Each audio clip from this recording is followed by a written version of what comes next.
небесные с нами невидимо служат.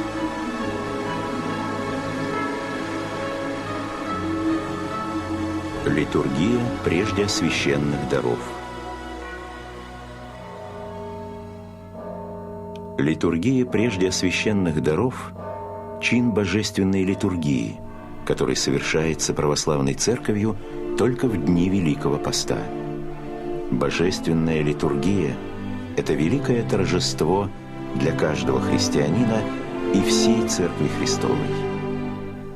В дни Великого Поста, чтобы не лишать верующих таинственного общения с Господом и не нарушать при этом постового покаянного настроя совершением полной торжественной литургии, Шестой Вселенский собор постановил совершать неполную литургию, литургию прежде священных даров.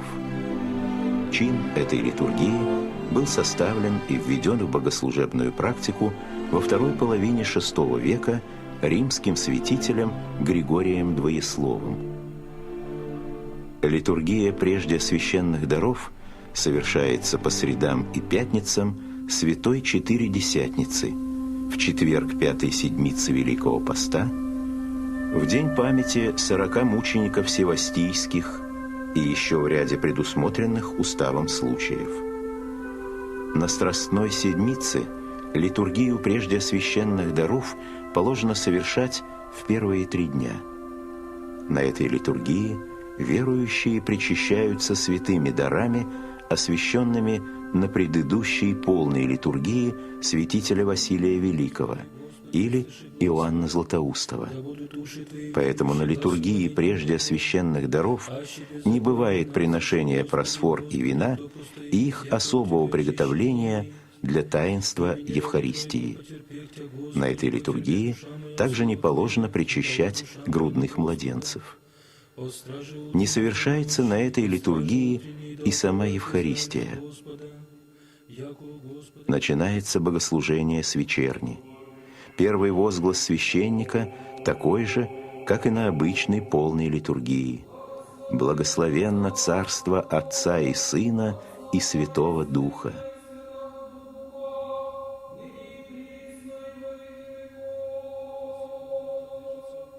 На вечерне читается кафизма, псалмы из книги Священного Писания, называемой Псалтирью. В это время в алтаре священник переносит святые дары с престола на жертвенник, а молящиеся в храме при этом стоят на коленях.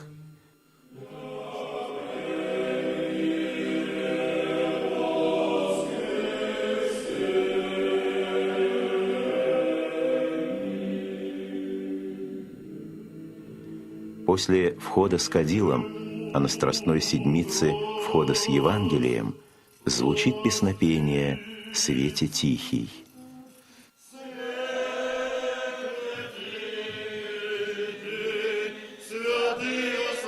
В нем мы слышим весть о пришествии на землю Спасителя, о начале нового благодатного дня вечной жизни.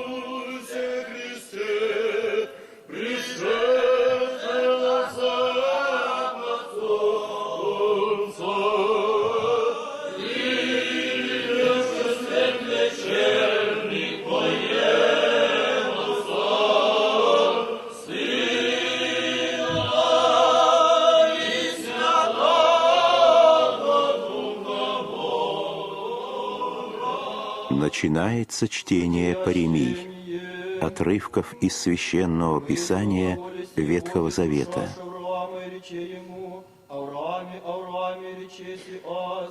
Во время первой паремии зажженная свеча ставится на Евангелие, лежащее на престоле.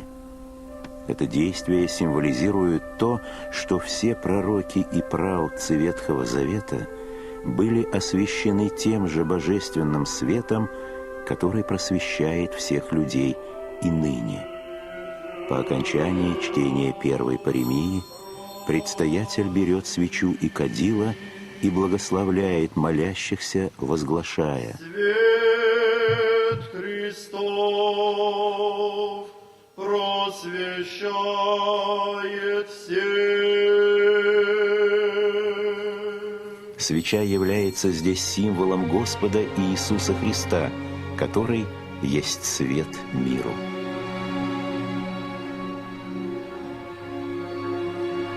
Обычай осенять молящихся зажженной свечой восходит к первым векам христианства.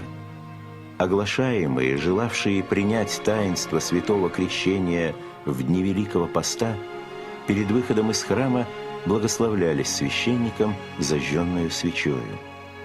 Это действие символизировало просвещение оглашенных божественным светом, светом благодатного крещения. После прочтения второй паремии полагается пение стихов из 140-го псалма. Стоя перед амвоном, чтец или трио поет: «Да исправится молитва моя, яко кадила пред Тобою».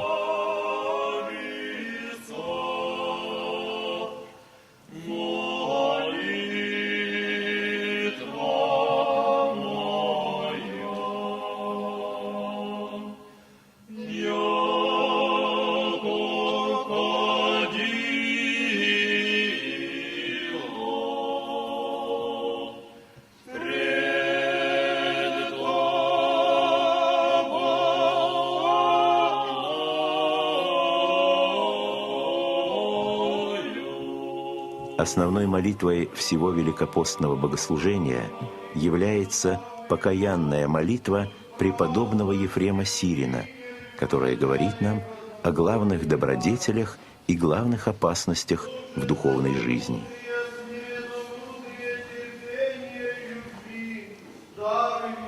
Затем звучат особые молитвы и прошения о тех, кто готовится принять святое крещение. Во время произнесения диаконом Ектиний на амвоне храма священник разворачивает на престоле антиминс. Этим греческим словом называется прямоугольный плат из шелка или полотна, обычно с изображением положения Спасителя во гроб с зашитыми частицами мощей каких-либо святых.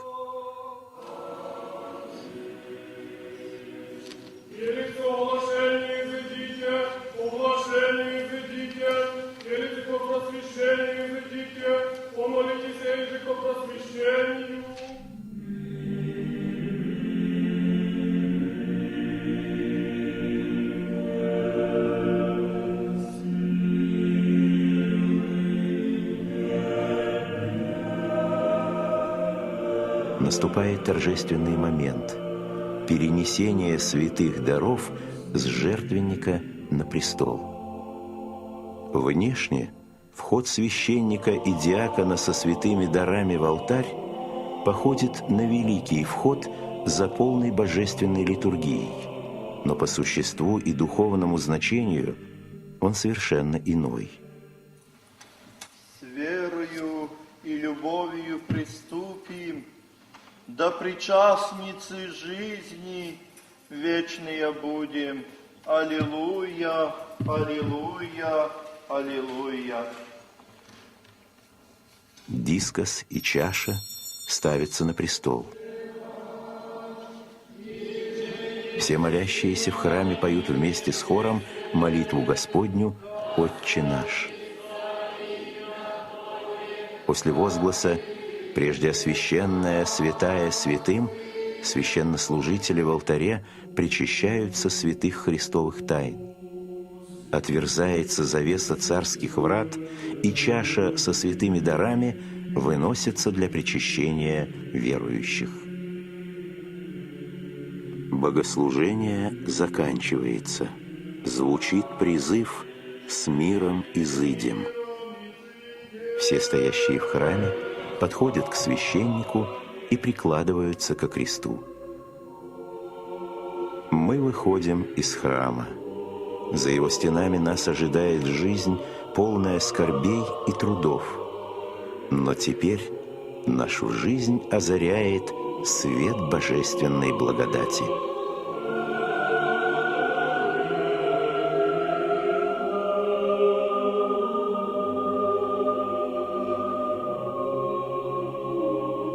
Свет Христов просвещает всех.